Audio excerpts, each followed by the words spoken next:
Welcome to the sketching series part 7। अभी तक हमने जिस अप्रोच को फॉलो करके ये सारे मास्टर आर्टवर्क इनके स्केचेस हमने किए थे, स्टेप बाय स्टेप इनके प्रोसेस को हमने देखा था। ये सारे जो डेमोज अभी अपलोडेड भी हैं ऑलरेडी, जिसको आई थिंक आपने देखा होगा। जिस प्रोसेस के साथ हमने इसको कंप्लीट किया था, वही सेम प्रोसेस से आज का जो डेमो होगा उसको भी हम कवर करेंगे। तो आज हम कवर करेंगे इस पेंटिंग के स्केच को, जो कि जॉन सिंगर सार्जेंट की पेंटिंग है। इसी सेम अप्रोच को फॉलो करके स्केच करेंगे। अगर आपने पहले के लेसन्स देखे हैं तो आपको पता होगा कि हम डिफरेंट डिफरेंट मोटिव्स को लेकर के भी प्रैक्टिस कर रहे होते हैं, और जो हमारा अप्रोच होता है कि हम चीजों को किस तरीके से सिंप्लीफाइड वे में स्केच कर सकें, वो सब चीजें हम इसमें समझते हैं। तो अगर आप ये फर्स्ट लेसन देख रहे हैं तो इसके पहले के भी जो लेसन होंगे, मेक श्योर कि आप उसको चेक करें ताकि आपको और प्रॉपर क्लैरिटी मिल सके। हमारा जो पेपर है ऑलमोस्ट उसी के साइज की है, और अगर हम चाहते हैं कि हम पूरे फुल पेंटिंग को अगर यहाँ पे हम स्केच करें तो हम इसको सेम साइज का भी बना सकते हैं, ताकि इस पूरे पेपर पे ये पेंटिंग अच्छे से आ जाए। अगर हम चाहते हैं कि हम इसको थोड़ा सा छोटा बनाएं ताकि थोड़ा सा ब्रीदिंग स्पेस हो हमारे पेपर के अराउंड में, तो हम वो भी कर सकते हैं। अगर हम चाहते हैं कि हम सिर्फ इतने दूर के पार्ट को स्केच करें तो वो हम थोड़ा सा बड़ा सा यहाँ पे उसको स्केच कर सकते। तो अलग अलग मोटिव पे डिपेंड करता है कि आप क्या दिखाना चाहते हैं अपने स्केच के अंदर। तो अभी हम यहाँ पे ट्राई करेंगे कि मोस्ट ऑफ द एरियाज हम कवर कर पाए, फुल कवर हो या ना हो, या फिर इतना तक में एटलीस्ट हम अपने पेपर पे लेकर के आ पाए, बिकॉज इधर का जो एरिया है हल्का सा एक्स्ट्रा दिख भी रहा है। तो सबसे पहले आप अगर इसको देखें तो पूरी जो पेंटिंग है, कई सारे जो कपड़े का पार्ट बिखरा हुआ सा दिख रहा है, कहीं पे भी उतनी क्लियर लाइंस नहीं दिख रही हैं, बहुत फ्लो में चीजें दिख रही हैं। तो हम इसको क्या करेंगे कि पहले सिंप्लीफाई करेंगे। यहाँ के पार्ट्स बैकग्राउंड के साथ मिल गए, इधर के पार्ट्स भी बैकग्राउंड के साथ मिले हुए से लग रहे हैं। तो हम इसको सबसे पहले सिंप्लीफाई करेंगे कुछ सिंपल स्ट्रेट लाइंस में, ताकि जो भी एक्स्ट्रा चीजें हमें इसमें दिख रही हैं, डिटेल्स दिख रहे हैं, कपड़े के फोल्ड्स दिख रहे हैं, लाइट्स दिख रहे हैं, कलर्स दिख रहे हैं, हम उसको इग्नोर करके इस स्केच को काफी सिंपल रख पाए। सबसे पहले जो हेड का एरिया है हम उसको देख सकते हैं कि लेंथ के अकॉर्डिंग उसके विड्थ का प्रोपोर्शन क्या है, और हम ये भी देख सकते हैं कि हेड के अकॉर्डिंग जो इधर के एरियाज हैं वो कितना आ रहे हैं। तो उसके हिसाब से एक रफ आइडिया हमें मिल जाएगा प्रपोर्शन का, ताकि प्रपोर्शन के लेवल पे एटलीस्ट मिस्टेक्स ना हो। तो हेड के अकॉर्डिंग हम अदर पार्ट्स को कंपेयर करके देख सकते हैं ऊपर ऊपर से, तुरंत से अपने स्केच के अकॉर्डिंग, क्योंकि स्केच में तो उतना परफेक्शन लाने के ऊपर हम वैसे भी फोकस नहीं कर रहे होते हैं। तो करीब मैं इसको यहाँ से हेड के पार्ट को शुरू करती हूँ। ये वाला जो एंडिंग पार्ट है मैं उसको देख रही हूँ कि हाँ ये कहाँ पे आ सकता है, और इसमें जो हेड का पार्ट है क्या हमें उसको एकदम सेंटर में रखना है या फिर हल्का सा इधर रखना है, हल्का सा इधर रखना है, वो देख करके हम अपने हिसाब से कर सकते हैं। मैं अभी देख रही हूँ कि भाई कुछ कुछ सेंटर में आ जाए तो सही लगेगा, या फिर इस साइड में हल्का सा एक्स्ट्रा स्पेस छोड़ सकते हैं, बिकॉज जिस तरीके का पोज है उसके हिसाब से इधर साइड में थोड़ा सा ब्रीदिंग स्पेस सही लगेगा। तो ये जो अभी हम डिसाइड कर रहे हैं ना कि इसको कहाँ पे रखना है, इसको किधर कितना स्पेस छोड़ना है, वो सब चीजें कंपोजिशन के अंदर आती है, जहाँ पे हम चीजों को देखते हैं कि हम उसको कैसे रखेंगे तो वो अच्छा लगे। तो एक रफ आइडिया के लिए अभी मैं बस इसको टिक कर रही हूँ यहाँ पे। इसमें जो हेड का एरिया है जहाँ पे बाल नहीं है वो थोड़ा सा पतला है, और ऊपर जहाँ पे बाल है वो हल्का सा चौड़ा है। तो ये जो अभी हम बॉक्स बना रहे हैं इसमें फेस आ जाएगा, बट ऊपर का जो एरिया है वो थोड़ा सा मोटा है, तो उसके लिए हम अलग से बना सकते हैं। मीन्स हल्का सा बस इसको इंक्रीज हम कर देंगे अगर इस तरीके से, तो यहाँ पे बाल का एरिया आ जाएगा। और थोड़ा सा इस साइड से भी, दोनों साइड से बाल निकला हुआ है, और इसका लेंथ हम देख लेते हैं कि कितना दिख रहा होगा हमें। यहाँ तक अगर बाल आएगा, और हेड का पार्ट अगर हम यहाँ तक रखते हैं तो ये हमें सही लग रहा है कि नहीं। अगर मैं इसको तुरंत से ऐसे चेक करूँ ये देखने के लिए कि जो बना है अभी तक वो सही है कि नहीं, ताकि इसके हिसाब से हम बाकी चीजों को भी बना सके, तो ये सही है। विड्थ ज्यादा लग रहा है हमारे वाले स्केच में, तो देखते हैं, ये ज्यादा नहीं है, ठीक है। तो ये हेड का प्रपोर्शन हो गया। हेड पे थोड़ा सा हम एक्स्ट्रा फोकस कर रहे हैं, बिकॉज इस वाले पेंटिंग में जो हेड का एरिया है वो सबसे ज्यादा इंपॉर्टेंट है ऑब्वियसली, क्योंकि बाकी के जो एरियाज है वो थोड़े से बिखरे हुए से दिख रहे हैं।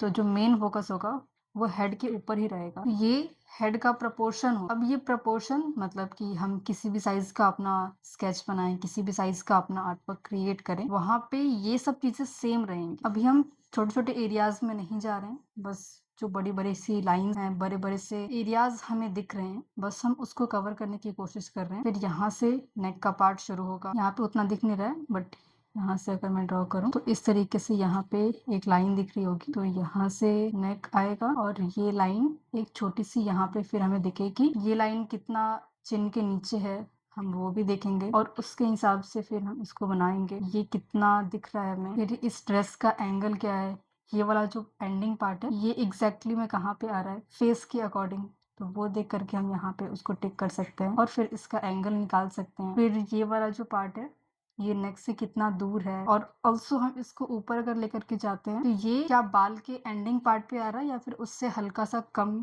या फिर ज्यादा है, तो उसके हिसाब से फिर हम इसको भी कर सकते हैं। ये करीब यहाँ पे आना चाहिए और ये ऐसे जाना चाहिए। ये सब रफली हम चीजों को बस जगह पे रखने की कोशिश कर रहे हैं कि ये वाली चीज यहाँ पे जाएगी, वो वाली चीज वहां पे जाएगी, ताकि एक ऊपर ऊपर से आइडिया मिल जाए पहले। उसके बाद जब इसके अंदर अंदर की चीजों को हम बनाएंगे तो वो ज्यादा सही बन पाएगा कम एफर्ट्स के अंदर। अगर अभी हम उतना ध्यान नहीं देंगे और आगे की चीजों को बनाना शुरू कर देंगे तो फिर बहुत वहां पे मिस्टेक्स भी हो सकती हैं, और जो चीज अपने स्केच में हम करना चाहते हैं, जिस चीज की प्रैक्टिस करना चाहते हैं, वो भी नहीं हो पाएगा। यहाँ पे ड्रेस के पार्ट को जस्ट सिंप्लीफाई कर, यहाँ पे जो ड्रेस का एरिया दिख रहा है हमें क्लियरली विजिबल है। इसको अगर हम ऊपर की तरफ लेकर के जाएं तो क्या ये वहीं पे शुरू हो रहा है जहाँ पे ये सारी लाइंस एक दूसरे को क्रॉस कर रही हैं। बाल का एरिया है, ड्रेस का एरिया है, तो ये सारी चीजें अगर एक ही लाइन में है तो हम भी अपने वाले स्केच में इसको एक ही लाइन के अंदर रखेंगे। ये यहाँ पे बन गया। अब इस वाले पार्ट से ये हम कितना नीचे दिख रहा है उसके अराउंड में हम बना सकते हैं। ये सारे जो प्लेसमेंट्स हम कर रहे हैं हो सकता है कि उसमें गलतियां हो, इसीलिए हम चीजों को ओवरऑल भी देखते रहते हैं कि हाँ, अगर ये वाली चीज हमें इतनी बड़ी अपने रेफरेंस में दिख रही है तो वो हमारे वाले में भी अपने उसी साइज की दिख रही है कि नहीं, इसके हिसाब से ये वाला पार्ट सही दिख रहा है कि नहीं। ओवरऑल भी कंपेयर करते रहते हैं ताकि अगर किसी भी एक पर्टिकुलर एरिया में मिस्टेक हो तो उस मिस्टेक को हम उसी वक्त सही कर पाए। फिर ये वाला जो एरिया है ये शोल्डर के पास में जा रहा है, शोल्डर का जो एंगल होगा उसी से करीब ऐसे होगा ये वाला। इसका जो एंगल दिख रहा है, स्केचेस में कुछ चीजें काफी इंपॉर्टेंट होती हैं जैसे कि प्रपोर्शन, एंगल, उसमें फील ऐड करने, ठीक है, जो हम कहते हैं कि हम अपने स्केचेस में फील ऐड करना चाहते हैं, तो वो ओवरऑल फील आसानी से ऐड कर सकते हैं अगर हम उसमें उसके बेसिक प्रपोर्शंस को और एंगल्स को सही कर ले। तो आधा फील तो वहीं से ऐड हो जा शुरू हो जाता है जब चीजें अपनी अपनी जगह पे होती हैं। उसके लिए हमें अलग से कुछ बहुत चीज नहीं करनी होती है, बस उसमें सही चीजों को सही जगह पे हमने प्लेस कर दिया, उतना भी बहुत होता है उसमें फील को कैप्चर करने के लिए। यहाँ अंदर में जो हाथ का एरिया दिख रहा है, हम चाहें तो यहाँ से उसको भी बना सकते हैं। डायरेक्ट एक फ्लो दिख रहा है तो उसको मैं लाइन की तरह ना रख के कर्व की तरह रखने का ट्राई कर रही हूँ। फिर ऊपर में ये एक्स्ट्रा ड्रेस का एरिया उठा हुआ सा दिख रहा है, तो उसको अगर हम यहाँ पे सिंप्लीफाई कर दे पहले तो वो भी कर सकते हैं। यहाँ पे कितना इससे स्पेस है एंड ऑल्सो उसका शेप कैसा है, तो शेप्स वगैरह तो हम अपने सेकंड स्टेज में देखेंगे। अभी लाइंस वगैरह पे देखेंगे ज्यादा, और किसके हिसाब से कौन सी चीज कितनी बड़ी है, कितनी छोटी है, वो कहाँ पे बननी चाहिए, बेसिकली वो सब चीजें अभी हम देख रहे होते हैं, और आगे के स्टेजेस में हम इसको और रिफाइन कर सकते हैं और सही कर सकते हैं।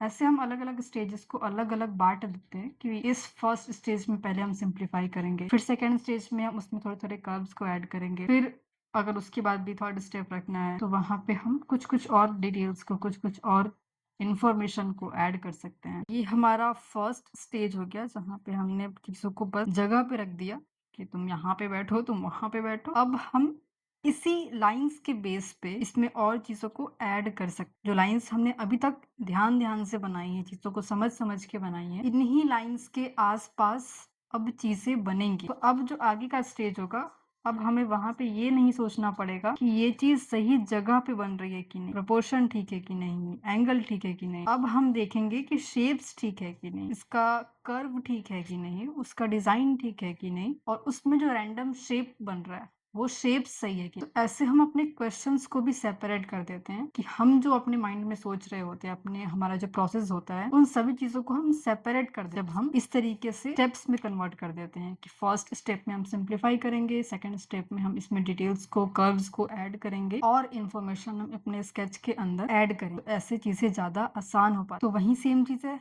कि सब कुछ पहले से बना हुआ है, अब बस इसी को और हल्का हल्का सा आपको काटते जाना है, कट करते जाना है हर तरीके से। बालों में जो शेप है, इधर साइड से उतना शेप दिख नहीं रहा है, तो बस उसको ऐसे ही आइडिया के लिए बनाते हैं। इधर साइड से हल्का सा एंगल, इधर से स्ट्रेट लाइन है एक एंगल में। फिर जो फेस का शेप है अब उसको बना सकते हैं। फेस का स्टार्टिंग पॉइंट, एंडिंग पॉइंट पता है पहले से कि वो कहाँ पे आएगा। अब बस उसी में कुछ और चीज़ों को जोड़ते जाएँ। इस तरीके से हमारा जो स्केच होता है उसको हम थोड़ा-सा समझने के लिए आसान बना देते हैं। इसीलिए ये सारा जो अप्रोच है, जो अपने हम इस कंप्लीट सीरीज़ में समझ रहे हैं, ये उसके लिए भी है जो कि बिगिनर, वो भी लोग इस तरीके से स्केचेस बना सकते हैं। बस सिंपल सब्जेक्ट्स के बना सकते हैं, बिकॉज़ स्टार्टिंग में जब हम पोर्ट्रेट्स, फिगरेटिव्स ये सब लेते हैं तो उसको जो देखने का तरीका है वो हमारा डेवलप नहीं हुआ होता है, जिसकी वजह से हम उसमें समझ नहीं पाते हैं कि किस पार्ट को कैसे रखना है। तो स्टार्टिंग में जो सिंपल चीजें हैं उससे शुरू कर सकते हैं, बस प्रोसेस सेम रख सकते हैं। इसको रूल ऑफ थर्ड्स के अकॉर्डिंग डिवाइड करें तो क्या ये सही जगह पे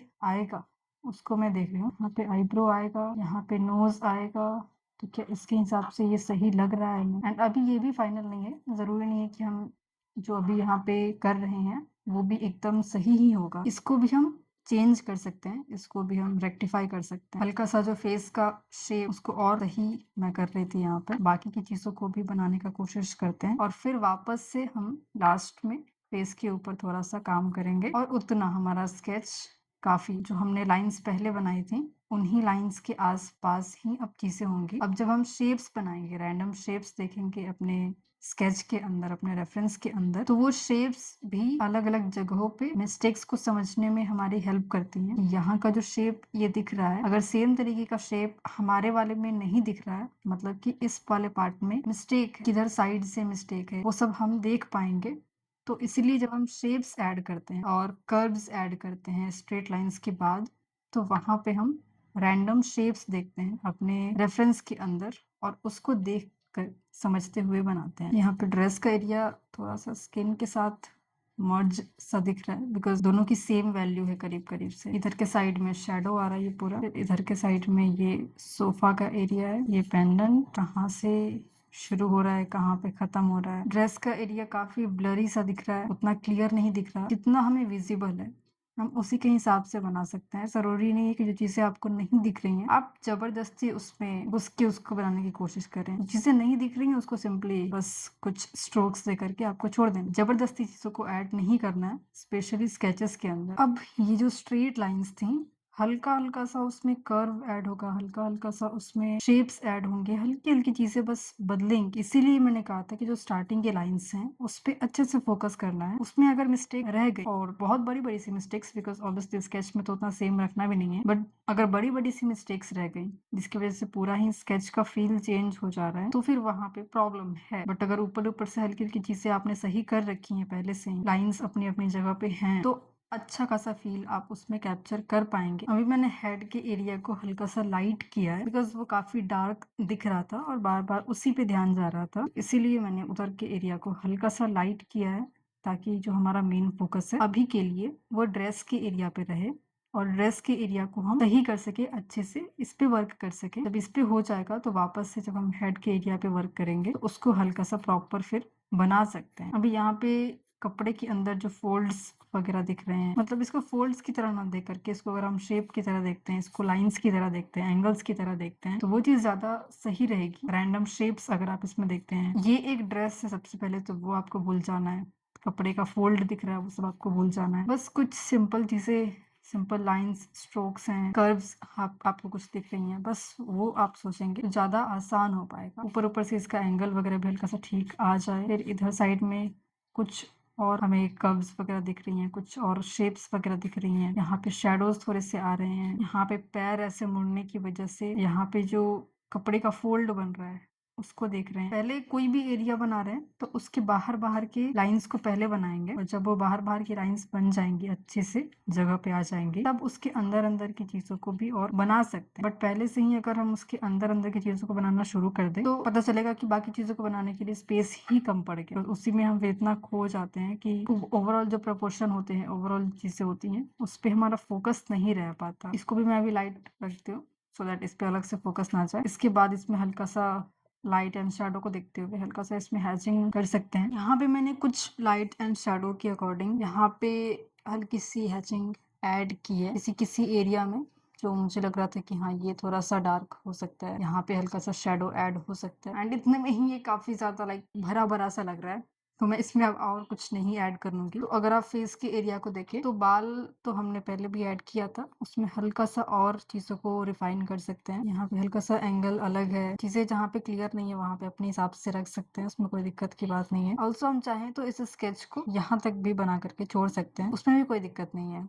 जैसे कि मैंने कहा कि अलग-अलग मोटिव्स होते हैं एंड पर्सन टू पर्सन ये डिपेंड भी करता है कि किसको कहाँ तक बनाना है, किसको क्या चीज़ की स्टडी करनी है, किसको क्या बनाना है, क्या नहीं बनाना है। वो स्केच में हम देख सकते हैं कि हाँ, हमारे हिसाब से चीज़ें हो। जब हम फेस पे काम कर रहे हैं ना, तो फेस का एरिया ऑलरेडी काफ़ी छोटा है। इस एरिया पे अगर हम हल्की-सी भी गलती कर देते हैं, हल्का-सा भी अगर अलग स्ट्रोक हमसे लग जाता है, अलग लाइन बन जाती है, तो उससे ना पूरा फ़ील चेंज हो सकता है एंड इसीलिए स्टार्टिंग स्टेज में उतना रिकमेंडेड नहीं होता है कि आप पोर्ट्रेट की स्केचिंग करें, फिगर स्केचिंग करें। स्टार्टिंग में जो सिंपल सब्जेक्ट्स हैं, जिसमें मैच होना, जिसमें उसका एक पहचान होना, वो सब चीज़ें नहीं होती हैं। जैसे एक स्टिल लाइफ है अगर, एक ट्री है अगर, तो उसकी अपने कोई ख़ास पहचान नहीं है। अगर हल्का-फुल्का सा उसमें मिस्टेक होता है, तो उसको पहचान पाना कि वो मिस्टेक कहाँ पे है एंड उस मिस्टेक के होने की वजह से बहुत बड़ा चेंज भी हमें देखने को नहीं मिलता है अपने उस स्केच के अंदर। इसीलिए स्टार्टिंग स्टेज में हम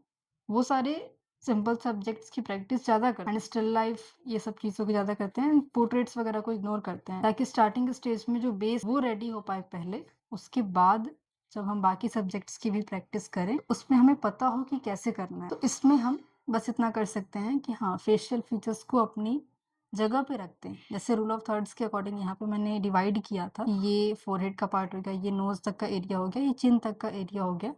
तो वो चीज़ अगर सही लग रही है तो फिर ठीक है।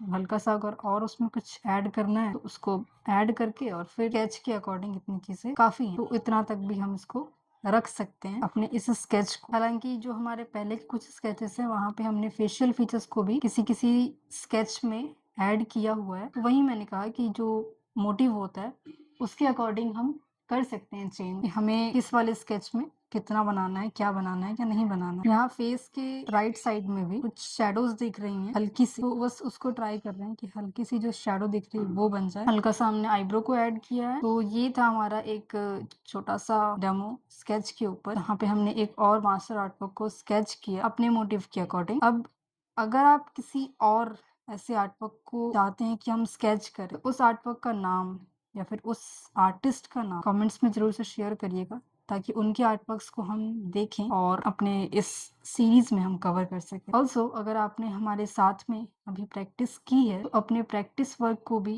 हमारे साथ में शेयर करिएगा एंड अगर आपके पास हमारी स्केचिंग की सीरीज़ नहीं है, जो बेसिक्स वाली सीरीज़ है, जहाँ पे हमने स्टार्टिंग से कैसे काम करना है, कैसे वर्क करना है, कैसे सीखना है स्केचिंग के ऊपर, वो सब चीज़ें शेयर की हैं। आपके पास अगर वो सीरीज़ नहीं है, तो आप इस व्हाट्सएप नंबर पे हमें कॉन्टैक्ट करिएगा, हमें मैसेज करिएगा। यहाँ पे आपको वो कंप्लीट सीरीज़ मिल जाएगी, ताकि एकदम बेसिक से स्केचिंग को शुरू कर सकें। अब हम आपसे मिलते हैं अगले लेसन के अंदर, जहाँ पे हम ऐसे ही एक स्केच को कवर करेंगे। मेक श्योर कि आप कनेक्टेड रहें, ताकि आप आगे आने वाले लेसन्स को भी हमारे साथ में देख सकें और उस पे वर्क कर सकें। तो इस स्केच को हम अब यहीं तक रखते हैं। Thank you so much for watching. ये है हमारा आज का कंप्लीट स्केच।